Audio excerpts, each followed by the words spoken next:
रावण रावण होण्याआधी मी दशाग्रीवच होतो, पण दशाग्रीवाचा रावण कसा झाला हे मलाही पडलेले कोडच आहे. आसमंत भेदणारी महत्वाकांक्षा, प्रबल इच्छाशक्ती, दृढ आत्मविश्वास, धैर्य, सामर्थ्य, न्याय आणि नीतिमत्ता आदी गुणांनी संपूर्ण समुच्चयाचे संचित घेऊन स्वअस्तित्व सिद्ध करून बुद्धीच्या जोरावर एल्गार करत स्वतःचे साम्राज्य उभं करणारा राक्षसांचा राजा आहे मी. हजारो वर्षापासून जळत असलो तरी अजून संपलेलो नाही. आजवर दुर्गुणी अवगुणी म्हणून मला हिणवले गेले. बुद्धिबळ, रुद्रवीणा, रावण संहिता, कुमार स्तोत्र, शिवतांडव स्तोत्र यांसारखे ग्रंथ लिहिले.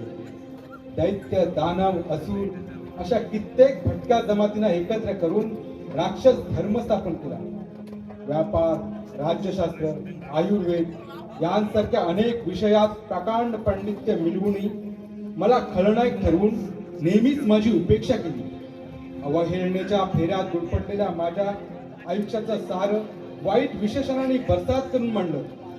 विध्वंस कधीच चांगला नसतो हे मला माहीत असूनही रक्ताच्या नात्यासाठी रक्तचंदन कपाली घ्यावं लागतं, संघर्ष करावा लागतो आणि वेळ पडली तर तत्वासाठी मरावं लागतं आणि मारावंही लागतं.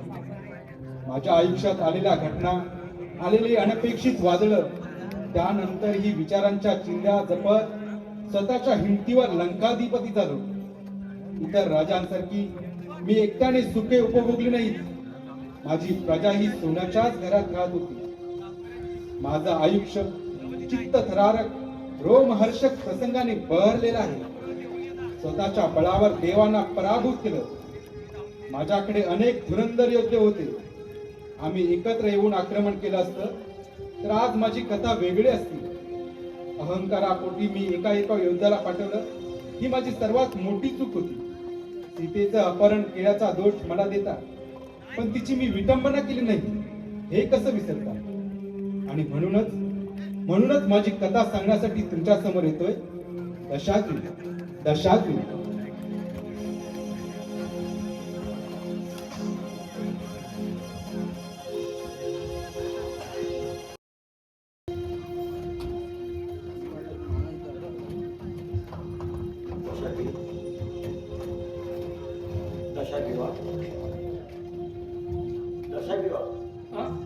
मामा, काही म्हणालात का?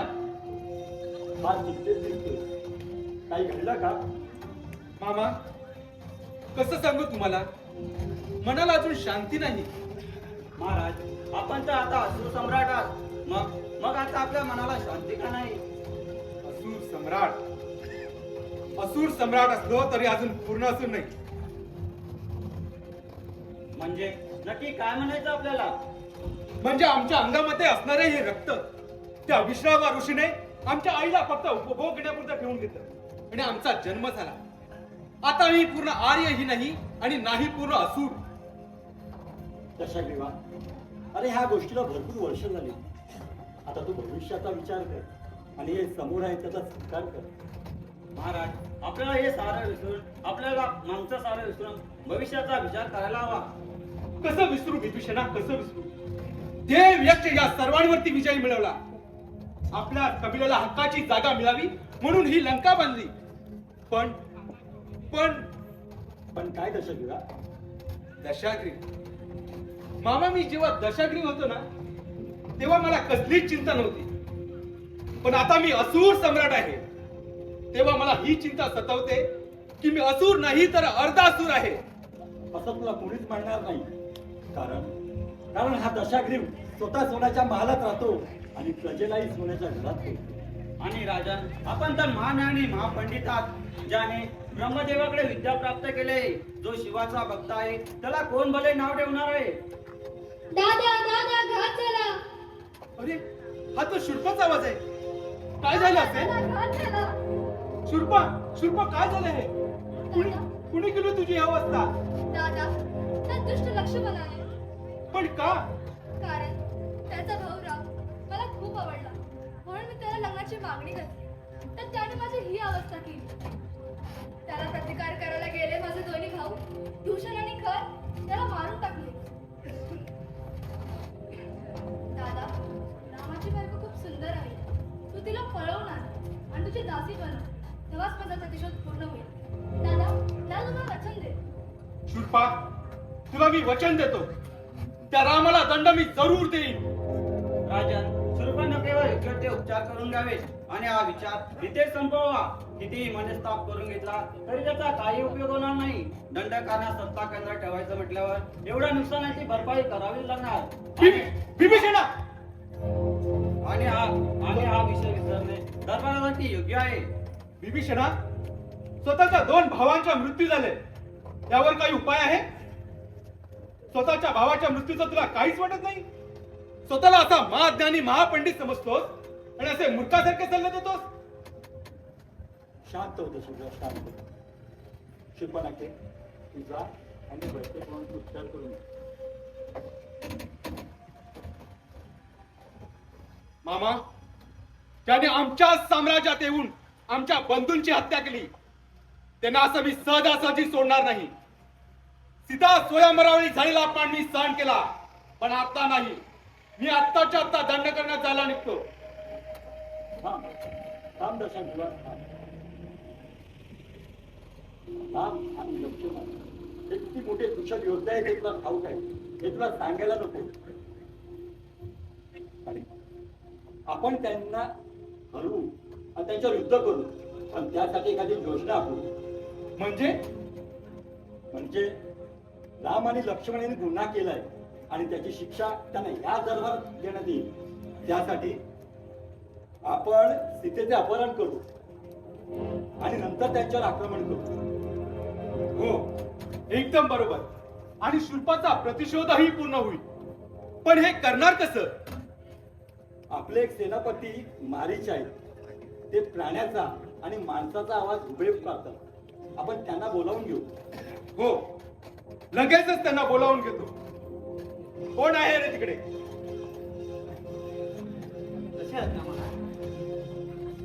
सेवक, आत्ताच्या आता सेनापती मारीच यांना घेऊन या. ठीक आहे. मामा, माझ्याकडे एक योजना आहे. कोणती योजना? मारीच येऊ दे, मग सांगतो. लंकाधिपती असुराज प्रणाम. एकाकी बोलावणं केलं. या मारीच या. आम्हाला तुमची मदत हवी आहे. कशासाठी महाराज? दंड करण्यात झालेला प्रकार तुमच्या कानावर पडला असेलच. हो, ते समजलं. मग त्याचा प्रतिशोध म्हणून आम्ही सीतेचं अपहरण करायचं ठरवलं आहे.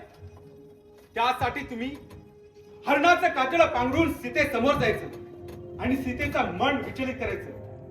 मग रामाला कुटीपासून दूर घेऊन जायचं. मग लक्ष्मणाला रामाच्या आवाजात हाक मारायची. रामाचा आवाज ऐकून लक्ष्मण कुटीपासून नक्कीच दूर जाईल. मग मी वेषांतर करून सीतेचं अपहरण करेन. वा, छान योजना आहे. चला कामाला लागू. चला. स्वामी किती सुंदर जंगल आहे ना हे. माझ्यामुळे तुला किती वेदना सहन कराव्या लागल्यात ना. स्वामी एका स्त्रीला तिचा पती बरोबर असेल तर ती कुठेही राहू शकते. तिला कसली चिंता नसते.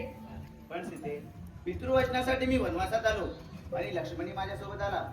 तू जर आली नसतीस तर आज महालात राहिली असतीस. माझ्यासाठी हाच महाल आणि हाच राजवाडा आहे, कारण तुम्ही माझ्या सोबत आहात. परंतु उर्मिलेचं काय? पतीशिवाय जीवन जगणे म्हणजे एक एक क्षण एक एक युगासारखा वाटतो. ह्याची कल्पना भाऊजी नाही करू शकत. माई, मी माझ्या कर्तव्याशी एकनिष्ठ आहे. त्यापासून मी भटकू शकत नाही. पण पतीशिवाय जीवन जगणे म्हणजे एक एक क्षण एक एक युगासारखा वाटतो. माई, वनवासाला निघता वेळी याची मी कल्पना दिली होती. तीही माझ्या बोलण्याशी सहमत झाली. तिची आठवण आल्याशिवाय माझा एकही क्षण जात नाही. पण शास्त्रीयाला कुठल्याही कारणापेक्षा त्याचे कर्तव्य मोठे असते.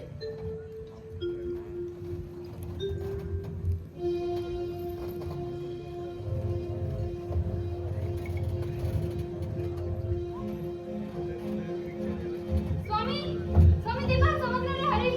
किती सुंदर आहे ना ते.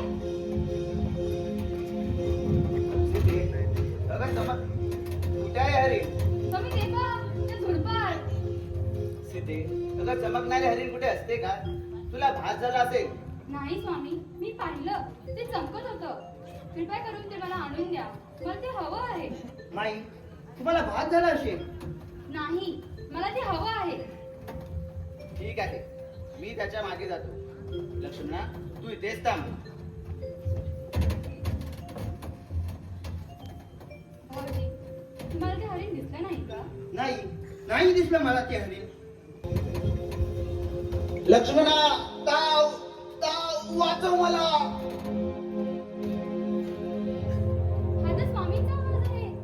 ते कसलं तरी संकटात आहे. तुम्ही आताच्या आता त्यांच्या मदतीला जा. शक्य नाही. दादावर संकट येऊ शकत नाही. हा धोका आहे. ही कुठली तरी चाल आहे. तुम्ही त्यांचा आवाज ऐकला नाही का? पण तुम्ही म्हणता ही छत्रीची चाल आहे. ते काही नाही. तुम्ही आताच्या आता त्यांच्या मदतीला जा. हो, कारण अशी कोणती शक्ती नाही जी दादाला पराभूत करू शकेल. ते मला काही माहित नाही. तुम्ही आताच्या आता तिथे जा. ठीक आहे माई, मी दादाच्या मदतीला जातो. पण त्याआधी तुम्ही या कुटीमध्ये राहा.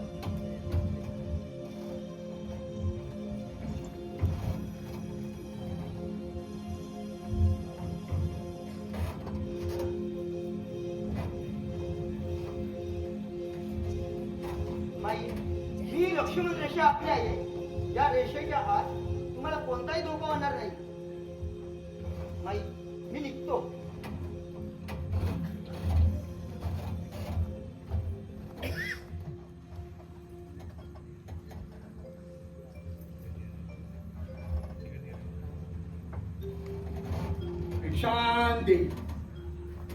भिक्षान दे माई.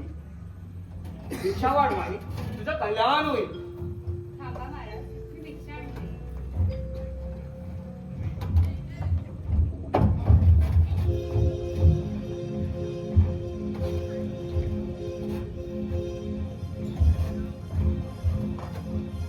महाराज, ही घ्या भिक्षा. माई, मी तिकडे येऊ शकत नाही. तू इकडे येते का? अन्यथा मी जातो. नाही महाराज, थांबा. दारावर आलेले पाहुण्यांना असं पाठवत नाही.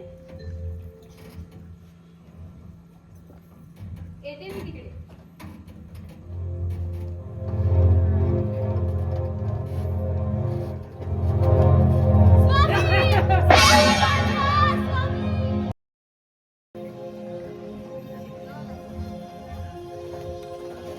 सीते, सीते, सीते, सीते, कुठे आहे? अगं तो राक्षस होता अन्नाच्या वेशात. या भयंकर अरण्यात कोणतं संकट तरी आले नसेल ना? कुठे असेल सीता? लक्ष्मणा, सीता कुठे आहे? इथेच कुटीमध्ये होती. लक्ष्मणा, तुला मी इथेच थांबायला सांगितलं होतं ना? दादा, माझा नाईलाज झाला. माई ऐकत नव्हती. सीतेवर कोणतं संकट तर आले असेल ना? चल, आपण तिचा शोध घेऊ. चला, आपण शोध घेऊया.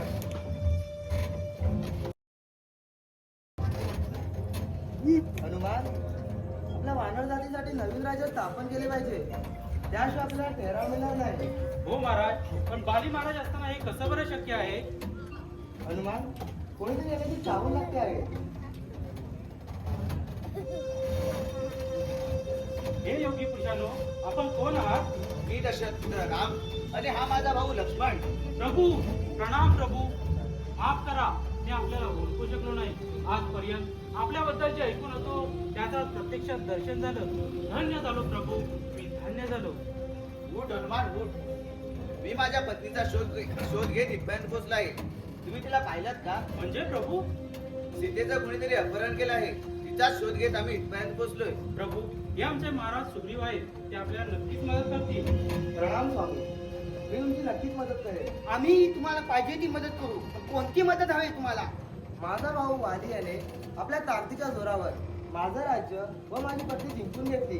ते मला परत हवे आहे. जरूर. तुम्हाला तुमचं राज्य आणि पत्नी नक्कीच परत मिळेल. वालीला पराभूत करण्यासाठी मी तुमची मदत करेन. या सर्वांना साक्षी मानून मी तुम्हाला वैद्यकीय वचन देतो. सीतेला शोधण्यास तुम्ही माझी मदत करावी. प्रभू, दादा तुम्हाला वचन देतो. दादा, कुणीतरी येण्याची चाहूल लागत आहे. कोण आपण? मी रावणाचा भाऊ विभीषण. रावणाचा भाऊ विभीषण? मग इथे कसा काय? प्रभू, रावण खूप उन्मत्त झाला आहे. तो माझा भाऊ असला तर त्याला चांगलं वाईट याची जाणीव नाही. इतर असुर राजाने केलं तोच करत आहे. अहंकार हा माणसाच्या विनाशाला कारणीभूत असतो. विभीषण, रावण जरी अहंकारी असला तरी तो कुशल योद्धा आहे. प्रभू, मी माझ्या वानर सेनासहित लंकेवर आक्रमण करतो. प्रभू, मला सांगायला लाज वाटते की सीतेमाईचे अपहरण रावणाने केले आहे आणि तिला लंकेमध्ये बंदिस्त करून ठेवले आहे. काय? रावणाने सीतेचे अपहरण केले? त्याला आता माझ्यापासून कोणीही वाचू शकणार नाही. लक्ष्मणा, रावण जरी अहंकारी असला तरी तो कुशल योद्धा आहे. प्रभू, मी माझ्या वानर सेनासहित लंकेवर आक्रमण करतो. नाही सुग्रीव, नाही. ही माझी लढाई आहे. त्यामुळे कुठल्याही निष्पाप जीवाचा बळी जाता कामा नये. नाही प्रभू, आपल्या रक्षणासाठी आम्ही हजर राहू. प्रभू, रावणाची लंकेची सुरक्षा खूप मजबूत आहे. तिकडे तुम्हाला सजासजी प्रवेश मिळणे अशक्य आहे. विभीषण, तुम्ही परत लंकेत जा.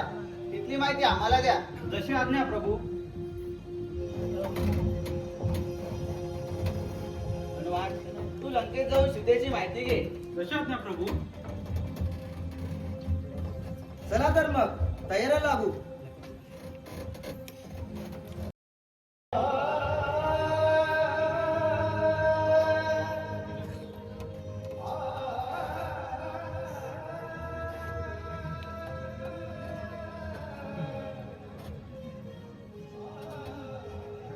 सीते, तुला इथे कसलीच कमतरता भासणार नाही.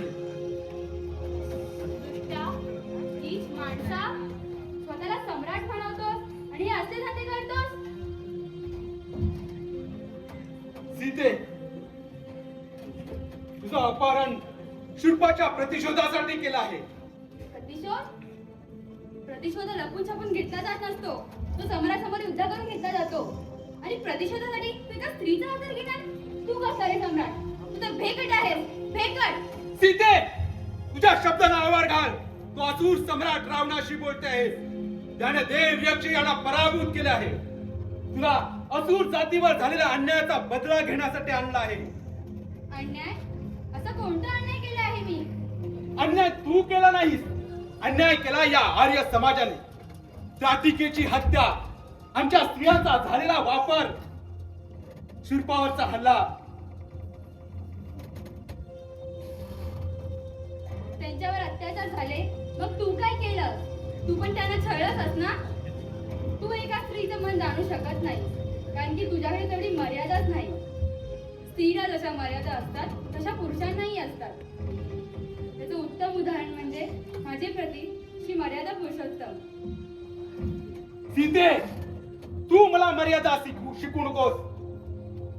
एक भाऊ म्हणून आणि या लंकेचा राजा म्हणून मी जे काही केलंय ते माझं कर्तव्य आहे. मी माझ्या कर्तव्यापासून कधीच दूर जाणार नाही. माझ्या प्रश्नांची उत्तरे आता तुझ्याकडे नाही.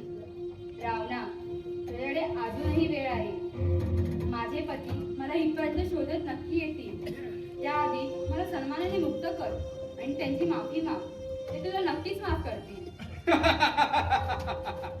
माफी माफ तर मी त्याला करणार नाही.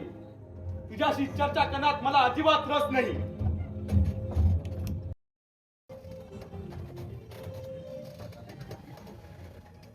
नाही नाही म्हणता म्हणता त्या वानर जातीच्या लोकांना घेऊन राम लंकेपर्यंत पोहोचला. एवढा समुद्र पार केल्यानंतर वानर ज्यांना दमले असेल त्यांच्यावर आपण नक्कीच विजय मिळवू.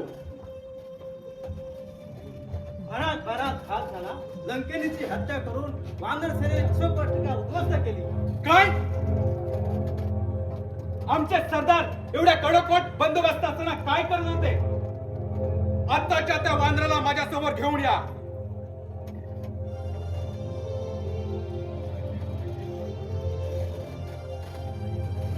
इंद्रजित कुठे?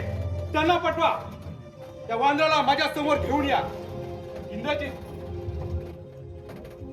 आपण आत्ताच्या आता अशोक वाटिकेमध्ये जावं आणि त्या वानराला माझ्या समोर घेऊन यावं. जशी आज्ञा पिताजी.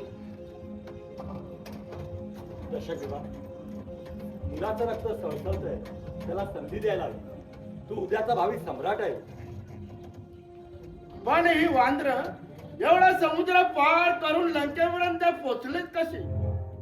लंकेने जी आता आहे त्यानेच केलं हे स्पष्ट आहे. बरोबर आहे तुझं. पिताजी, या वानराला कैद करून घेऊन आलोय. नीच हल्लेखोर, कोण आहेस तू? मेघनाथ, त्याचे साथीदार कुठे आहेत? पिताजी, हा एकटाच होता. मी वानर सम्राट सुग्रीव यांचा सचिव, आमच्या सम्राटांचा संदेश घेऊन आलो आहे. मी वनामध्ये स्वतः कुणावर हल्ला केला नाही. माझ्या हाती कोणती शस्त्रही नाही. त्यामुळे मी हल्लेखोरही नाही. मी स्वरक्षणासाठी केलेल्या हल्ल्यात तुमचे सैनिक मारले गेले आहेत. तर तू सुग्रीवाचा सचिव आहेस, याला काय प्रमाण? राजन, याची विचारणा आपण विभीषणला करू शकता. होय महाराज, हा सुग्रीवचा सचिव आहे हनुमान. काल रात्री आमची भेट झाली. मग तू राजदूत आहेस, तर मग अशोक वाटिकेमध्ये कशासाठी गेला होतास? सागर पोहून आल्यानंतर मला भूक लागली म्हणून फळे खाण्यासाठी मी अशोकवनामध्ये गेलो. काय आहे संदेश? राजन, आपल्याला माहितच असेल की किष्किंधा नरेश महाराज सुग्रीव आणि दशरथपुत्र राम यांची मैत्री झाली आहे. त्यांनी एकमेकांना मदत करण्याचे वचन दिले आहे. आपण दंडकारण्यातून सीताबाईंचे अपहरण केले आहात. त्यांना सन्मानाने मुक्त करा आणि शांतता प्रस्थापित करा, अशी आमच्या सम्राटांची. चुप बस मागणा.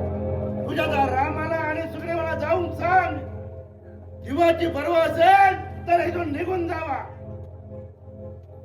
झालेला विध्वंस आणि लंकिनीची हत्या यासाठी तू मृत्यूदंडास पात्र आहेस. महाराज, आपण तर राजधर्म निपुण आहात. राजधर्म हनुमाना राजदूत आहे आणि दूताला शिक्षा करणे हे राजधर्मात बसत नाही. ते राजशास्त्र विरोधी आहे. दशक तू असून सम्राट आहे. तू जो निर्णय घेशील तो राजधर्म आणि त्याची अंमलबजावणी म्हणजेच राजशास्त्र. महाराज, लंकेच्या नवीन पिढीला आदर्श घालून द्यायचा आहे. त्यासाठी राजधर्मामध्ये अन्य दंड आहेत ते द्यावे, परंतु मृत्यूदंड नाही. महाराज, विभीषणा, तुझं म्हणणं मला पटलं आहे, म्हणून याच्या शेपटीला आग लावून याला सोडून द्या. जशी आज्ञा पिताजी.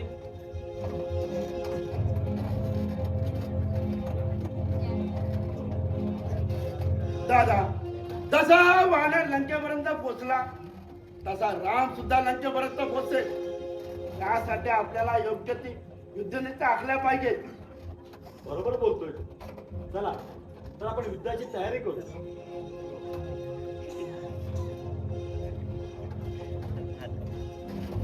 पिताजी, क्षमा असावी. त्या वानराने संपूर्ण लंकेला आग लावली. नाही नाही, काय झालं हे? त्याला मृत्यूदंड देण्या हीच योग्य शिक्षा होती. पण पिताजी, त्या एक आश्चर्याची गोष्ट म्हणजे संपूर्ण लंका जळाली, पण विभीषण काकाच्या घराला आग लागली नाही. ते घरातून बाहेर सुद्धा पडले नाहीत. विभीषणा, कतारा, विभीषण माझा भाऊ असला तरी तो या लंकेचा कधीच होऊ शकत नाही. आताच्या आता मला विभीषणासमोर घेऊन या. मी जाऊन घेऊन येतो. लंकेतील प्रत्येक मृत्यूला विभीषण जबाबदार आहे. त्याला मृत्यूदंड देण्यात यावा. या वांद्र्यांपेक्षा घरच्या सापाला माफी नको.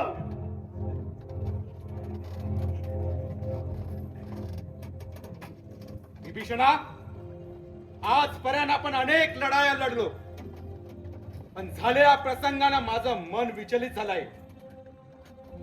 सत्य काय आहे ते लवकर सांग. तिच्या अपहरणी अधर्मानुसार पाप आहे. अधर्म म्हणून वागण्याने लंका पेटली.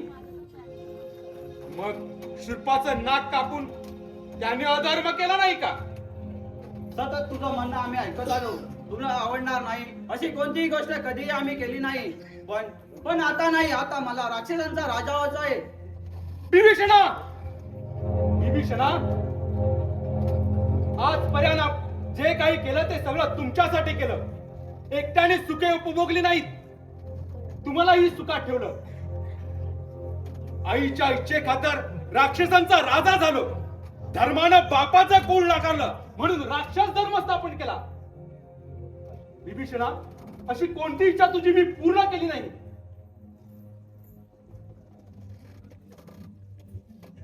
सम्राट बनण्यासाठी तुझी योग्यता काय? तू तर एकही लढाई लढला नाही.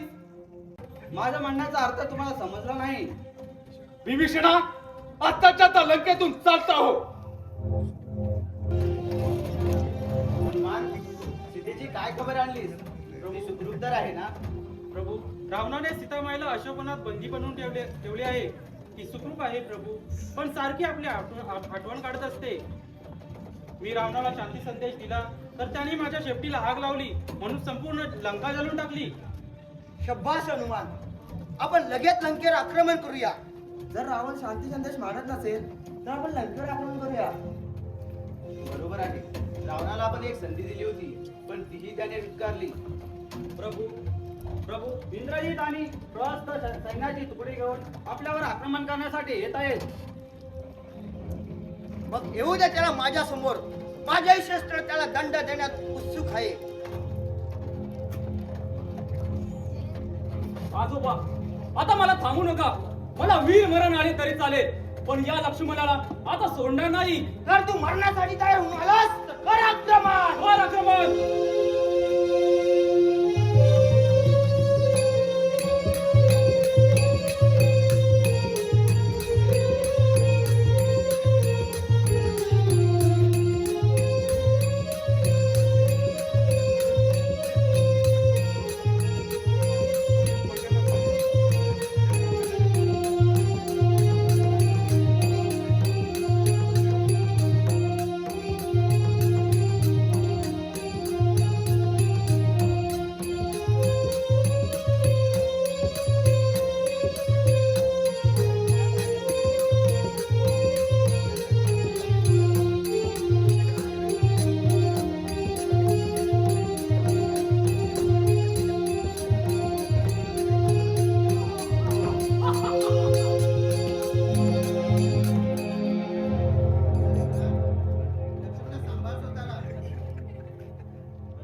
बेशुद्ध झाला आहे. तू लगेच द्रोणागिरी पर्वतावर जाऊन संजीवनी बुटी घेऊन ये. कशात नाही प्रभू? प्रभू, लक्ष्मण लवकरच शुद्धीवर येईल आणि तितक्या जवळने इंद्रजितचा सामना करेल.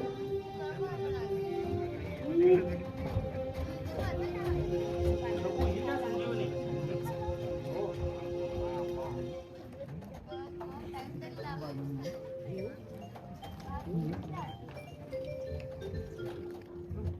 दादा, मेघनाथ पळून तर गेला नाही ना? हा मेघनाथ पडणारा नाही. तू तर आता संजीवनीच्या साह्याने जिवंत झाला आहेस. तर कर आक्रमण. कर आक्रमण.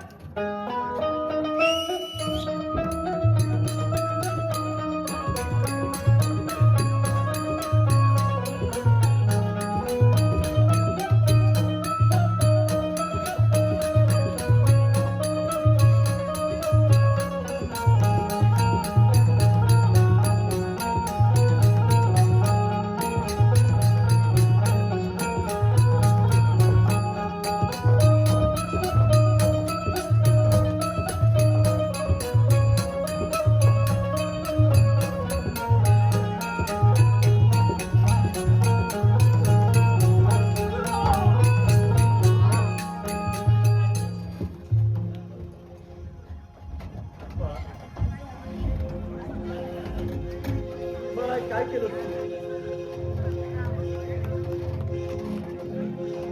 आता तुझ्या बापाला तोड कसं टाकू?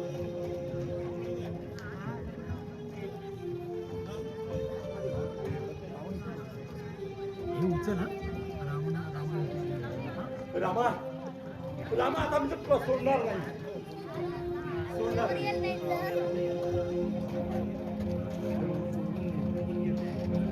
आता माझ्या विश्वास नाही.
पाहिलंच मेघनाथ, अरे गर्वाचे घर नेहमी खाली असते.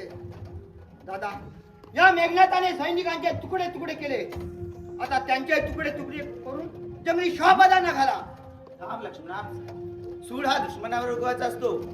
शत्रू जोपर्यंत जिवंत असतो तोपर्यंत त्याच्याशी वैर असते. शत्रू मेल्यानंतर दुश्मनही संपते. सेवक सेवक सेवक, तुम्ही हे शव घेऊन जाऊ शकता.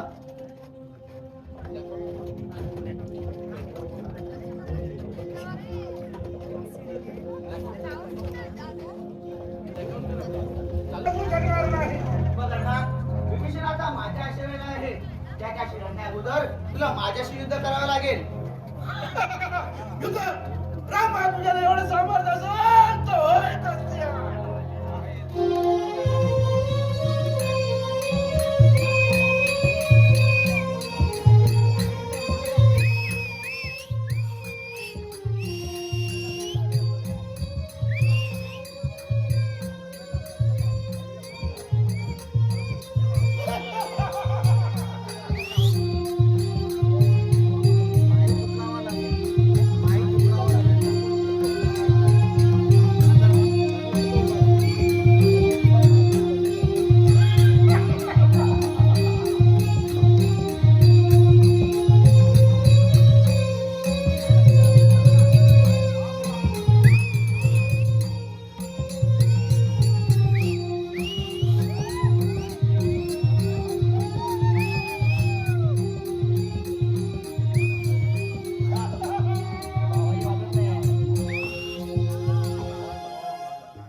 मी आता सोडणार नाही.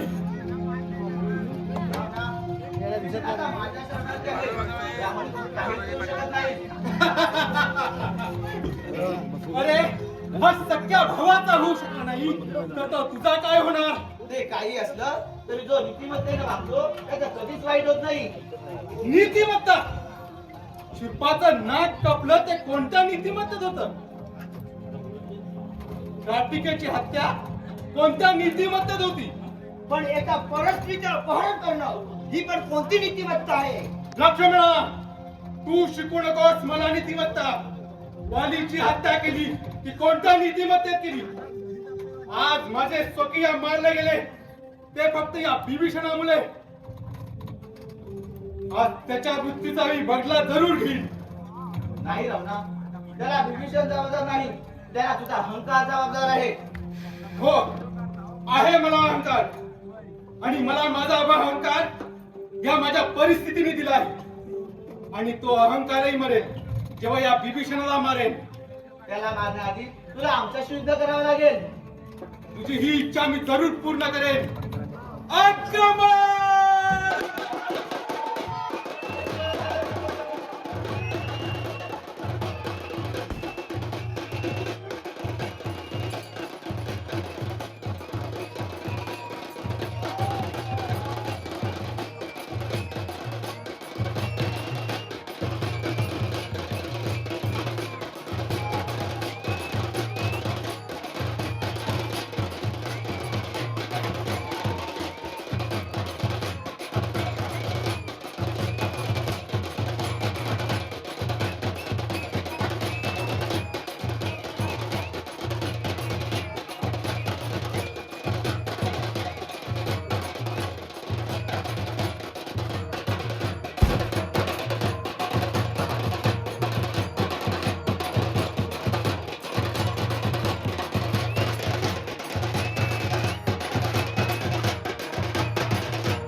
नाव काय आपलं? माझं नाव रुद्र. रुद्र, मला माफ कर. मी तुमची रक्षा नाही करू शकलो. लक्ष्मणा, रावण महापंडित महाज्ञानी होता. जा त्याच्याकडून ज्ञानार्जन करून घे. प्रणाम राजन, मला दादाने तुझ्याकडून ज्ञानार्जन घेण्यासाठी पाठवले आहे.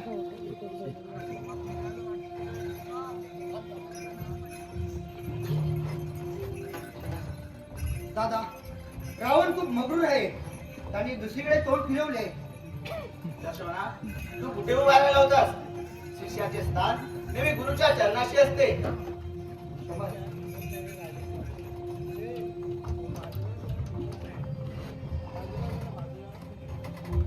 प्रणाम लंकाधिपती रावण. माझे बंधू राम यांनी आपला गौरव केला आहे. आपल्याला गुरु मानून ज्ञान ग्रहण करण्यासाठी पाठवले आहे. लंकाधिपती पृथ्वीवरील महाज्ञानी पंडित आहेत, पण आपल्याकडून ज्ञान मिळालं तर आम्ही धन्य होऊ. लक्ष्मणा, स्वतःशी संवाद साधणे ज्ञानाशी कच्चा रंगावतात आणि निसर्गाशी एकरूप झाले तर ज्ञानाचे कक्षा रुंदावतात. गुरुवर्य, श्रेष्ठ नेतृत्व कसे समजावे? लक्ष्मणा, श्रेष्ठ नेतृत्व जाणून घ्यायचं असेल तर माझ्या राक्षस सेनेकडे बघ. विभीषण वगळता अन्य कुणीही गद्दारी केली नाही. एक सीतेचं अपहरण करणं ही माझी सर्वात मोठी चूक होती. पण एक भाऊ म्हणून आणि लंकेचा राजा म्हणून मी बरोबर होतो. मी हरलो कारण माझा भाऊ माझ्या बरोबर नव्हता. गुरुवर्य, आज मी धन्य झालो. मला आशीर्वाद द्या. तथास्तु.